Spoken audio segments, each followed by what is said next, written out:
You were scrolling down memory lane when you accidentally tapped your ex's post from years ago. Better delete the whole app. When scrolling's a bust, tacos are a must. Paso, the old El Paso. Pick up an old El Paso stand and stuffed taco kit today. When modern life gets rough, grab the timeless taste you love. Paso, the old El Paso. eBay has reinvented vehicle buying. From click to curb, everything's covered. Ever try to buy a car online and end up in a parking lot with a stranger and some blind trust? That era is over. Now with Secure Purchase, eBay isn't just where you find your car. It's where you buy it, start to finish. Title, financing, registration, delivery, it's all built in. This is the modern way to buy your next ride on eBay. eBay. Things people love. Secure Purchase is powered by Caramel Dealer Services, LLC, an eBay subsidiary. Tesouro escondido no sertão, uma luz na escuridão e, de repente, o medo. Mas quem bate à porta de madrugada? Seriam pessoas perdidas ou algo muito mais sombrio? Bem-vindos ao Crônicas do Além Retrô, uma colaboração entre os podcasts Defining Ghosts e o Relatos dos Ouvintes. E no episódio de hoje, vamos voltar no tempo para o Relato dos Ouvintes número 26. Eu vou falar sobre um caso que o meu tio vivenciou em relação à botija. E assim, não é uma história extraordinária. O impressionante disso tudo foi que, basicamente, meu tio viveu uma lenda realizada. Então, isso é comentado na família até hoje. Bom, há um tempo atrás, alguns aninhos atrás, nós fomos visitar esses meus familiares que moram no sertão. E, de praxe, né, a gente acaba indo visitar uma vila que já fica no Piauí, no meio, assim, do sertãozão. E aconteceu uma coisa muito estranha. Esse meu tio, ele tinha bebido umas cachaçinhas, né, na casa no almoço com os nossos familiares, e na volta ele ainda fez uma graça. Ele parou em frente ao cemitério, e ele parou na frente do cemitério e ficou fazendo graça. Apagou as luzes do carro e ficou e a gente aterrorizada, assim, gritando.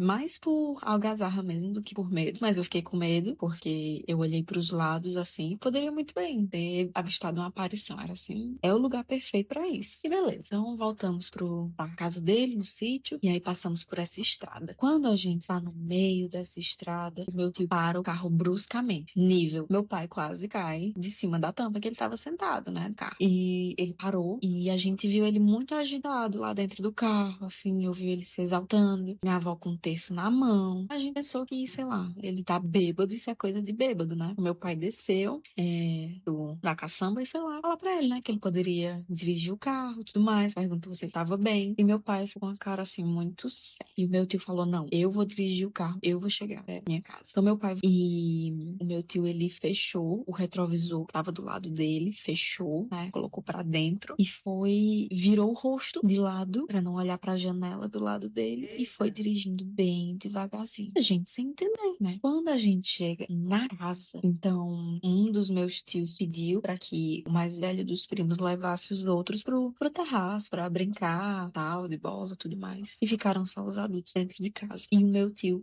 super exaltado, muito exaltado mesmo. E aí vem a história que só nos foi revelada nessa noite de fogueira uns anos depois. O que aconteceu? O meu tio, ele começou a receber visitas umas semanas antes desse passeio que a gente fez. Recebeu visitas de um espírito, um homem de meia idade, que assim, não era conhecido, não era parente de ninguém conhecido, já era uma pessoa muito antiga, que tinha morado naquela região há muito tempo atrás. E esse cara falou pro meu tio que ele tinha uma botija enterrada. Ele passou as coordenadas e pediu pra ele, assim, implorou pra que ele desenterrasse essa botija, porque ele tava meio que amaldiçoado. Ele já tinha morrido há muito tempo, não conseguia encontrar o caminho de luz, porque essa era a pendência dele. Por que essa era a pendência dele? Não era um simples pote de ouro enterrado. Não era só isso. Esse senhor contou pro meu tio que no dia que ele foi enterrar a botija, e pelo que eu entendi, esse homem era um fazendeiro, que tinha riquezas, né? E ele pegou essas riquezas dele, extras, né? Então ele acionou um trabalhador dele pra enterrar essa botija, porque, pelo que parece, ela é muito grande, um pote de barro muito grande, e era muito pesado, né? Então ele acionou esse trabalhador para levar junto com ele o tesouro para enterrar. E assim fizeram, né? Ele enterrou em um lugar muito longe de onde ele morava, mas um lugar que na época tanto era inabitado quanto não pertencia a ninguém, as terras. E ele, junto com esse trabalhador, né? Cavaram um buraco e colocaram o pote lá dentro. Ele matou esse trabalhador no momento em que, depois, né, do cara ter colocado lá no lugar a botija. Por quê?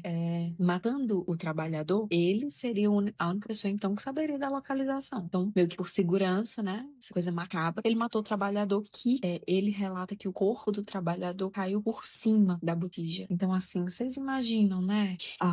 O sangue dessa pessoa inocente caindo por cima da avareza de alguém, né? De um tesouro, de um ouro enterrado. Assim, muito, muito bizarro. Muito. Então, esse cara fez isso e ele mesmo enterrou, jogou terra por cima e o cadáver do trabalhador ficou lá mesmo, em cima da botija, né? Pronto, assim ficou. Quando esse cara morreu, a família dele foi morrendo também, pelo que eu entendi. Não existem descendentes dele nessa região mais, e as terras também são de outras pessoas, né? Então, ele passou essas coordenadas e o meu tio, já sabendo dessa história de botija, né, que você precisa ter uma preparação espiritual muito específica para arcar com esse trabalho, né, que é uma responsabilidade grande, do jeito que se relatam, assim, aparecem coisas aterrorizantes, assim, desde espíritos, e espíritos, assim, não amigáveis e com feições monstruosas, até, sei lá, lobo com olho de fogo. Vocês imaginam um lobo no meio do sertão, né? Assim, não tem a menor noção, não existe isso. Tanto que essa aparição desse lobo é muito atrelada à figura do demônio, do diabo, né? De um demônio, do próprio diabo, né?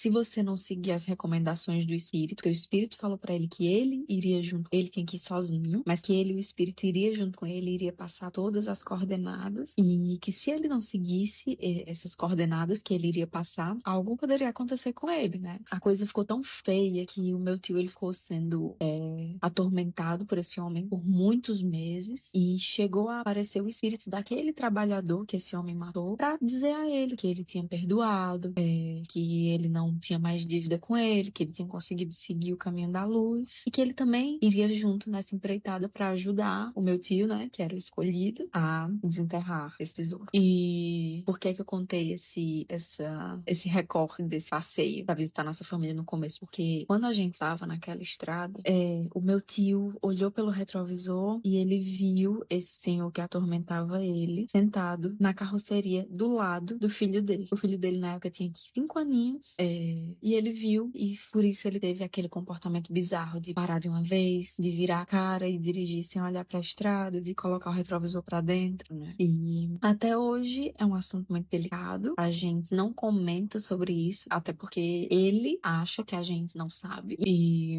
assim, o meu tio não foi. Ele ficou sendo atormentado ainda por alguns meses, mas ele não foi desenterrar essa botija. Ele soube que uma outra pessoa, que não é conhecida dele, desenterrou e realmente tinha ouro lá, e essa pessoa sumiu. E esse foi o fim da história. Eita, pô, a gente pensa, né? Tem uma botija com dinheiro, só que você vai ir lá, você vai ter um corpo, né?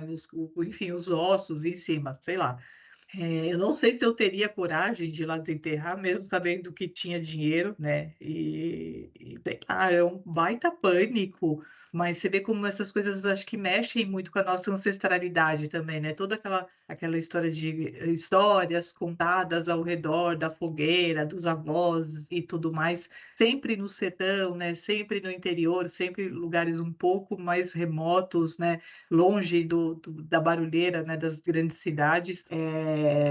Mas é assustador, né? Assim, eu acho que eu também não teria coragem. Antigamente fazia-se muito isso, né? Os fazendeiros, eles tinham grandes fortunas e eles não tinham onde deixar, não existia banco, não tinha Bitcoin, não tinha nada disso, né? E como que eles faziam? Eles enterravam. E o que eles faziam depois com a pessoa que ajudava a enterrar? Eles matavam, né? Quantos escravos não foram mortos assim? Quantas almas, acho que não ficaram perturbadas por conta disso, né? Tanto de quem matou, quanto de quem foi morto, quanto dinheiro amaldiçoado. Enfim, eu acho aterrorizante também. Também acho que eu também não teria essa grana, não. Ia deixar lá a botija para alguém mais corajoso que não, no caso, não sou eu.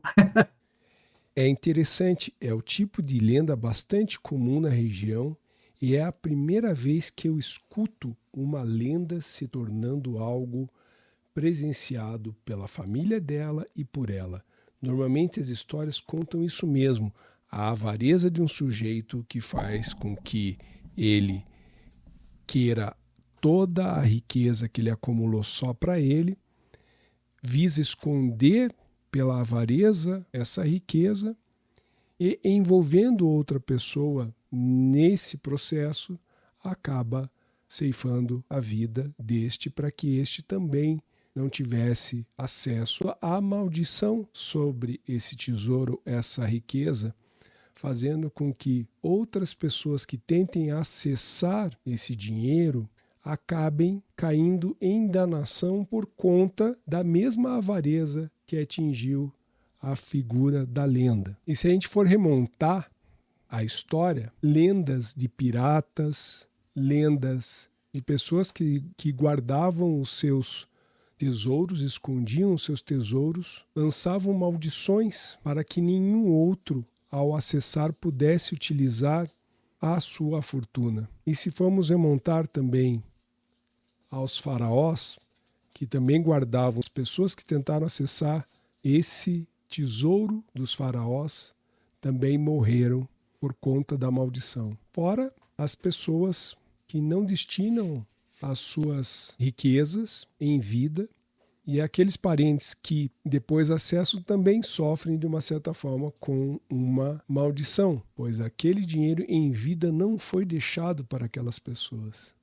Vamos para o próximo, então? Uma vez, minha prima foi dormir na casa dessa minha tia-avó. Assim, é uma casinha que existe até hoje, mas tá abandonada, assim como essa casa desse meu tio. Tá abandonada, né? E é uma casa de alvenaria, porém as portas são daquela madeira mais fina, sabe? Aquela madeira cheia de lascas, que tem ela é dividida no meio, tem a parte de cima e a parte de baixo. E a casa inteira é feita com esse tipo de porta, que é o mesmo material também usado para as janelas. E ainda é mais assustador as janelas, porque elas não são do mesmo tamanho do buraco, né, da janela, então ficou uma fresta, assim, de um dedo, assim, embaixo. E pra gente, né, que medroso, você dormir num lugar com uma janela dessa, uma janela que dá, assim, pro nada, é pedir pra ver alguma coisa por essas frestas. Então a minha prima, ela conta que ela acabou dormindo na casa dessa avó, e em determinado momento, assim, no meio da madrugada, era umas 3:30, por aí, ela começa a escutar, ela dormia na sala, e ela começa a escutar batidas muito violentas nessa porta da frente. Depois ela começa a escutar batidas violentas na porta de trás da cozinha, que é o mesmo tipo de porta, e volta pra frente de novo. E ela ficou muito assustada. Ela deu um pulo do sofá e já foi em direção ao quarto da tia Joaquina. E quando ela foi em direção ao quarto, a tia Joaquina já tinha levantado, já tava assim, meio que penteando os cabelos, né? Arrumando o cabelo, e tava com o berço enrolado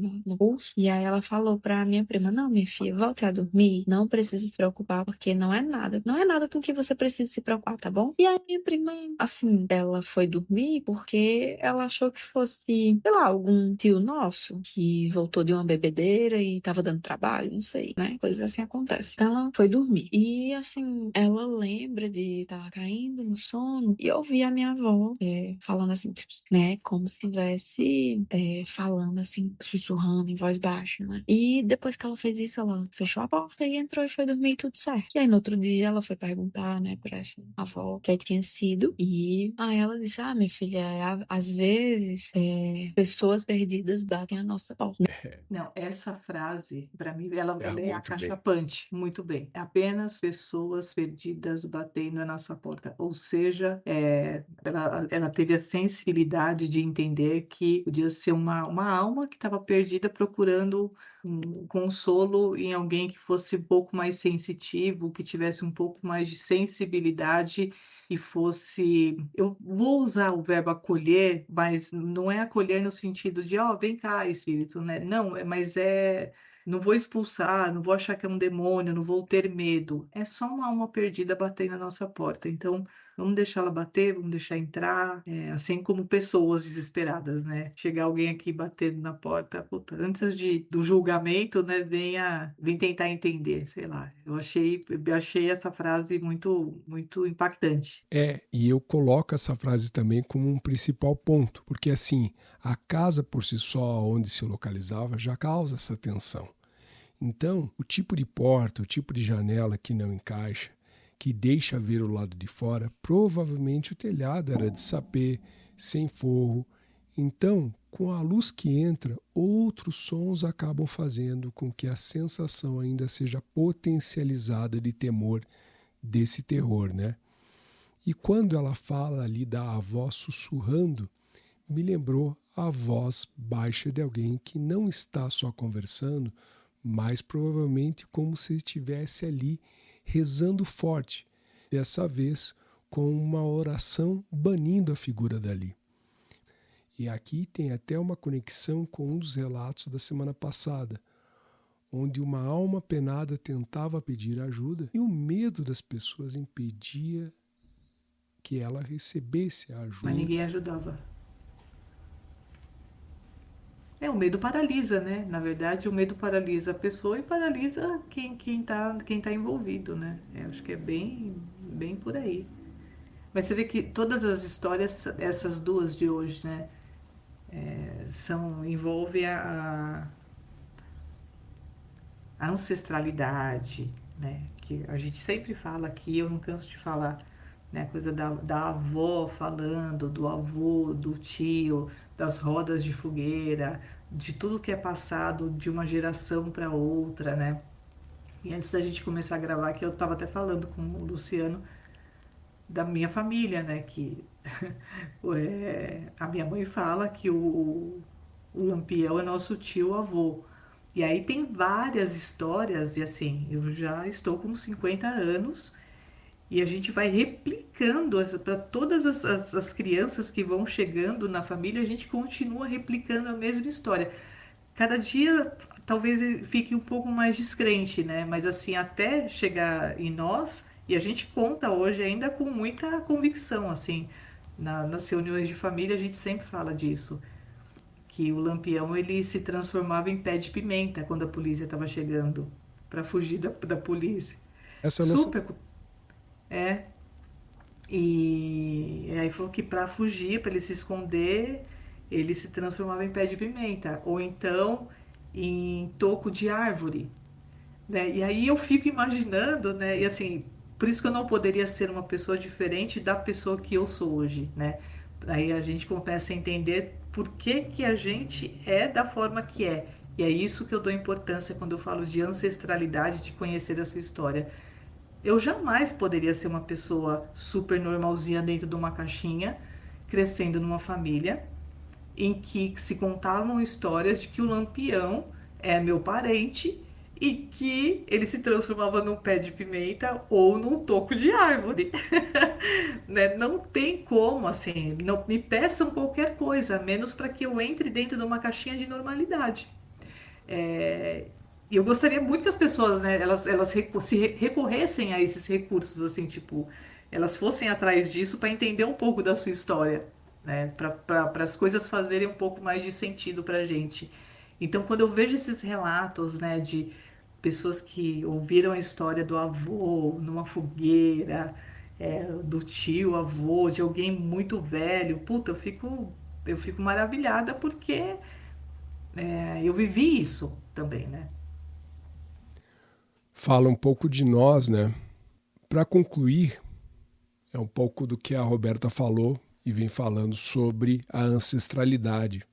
Fala da nossa curiosidade, né? Do nosso interesse por esse tema, e os relatos de hoje vieram nesse viés de confirmação mesmo.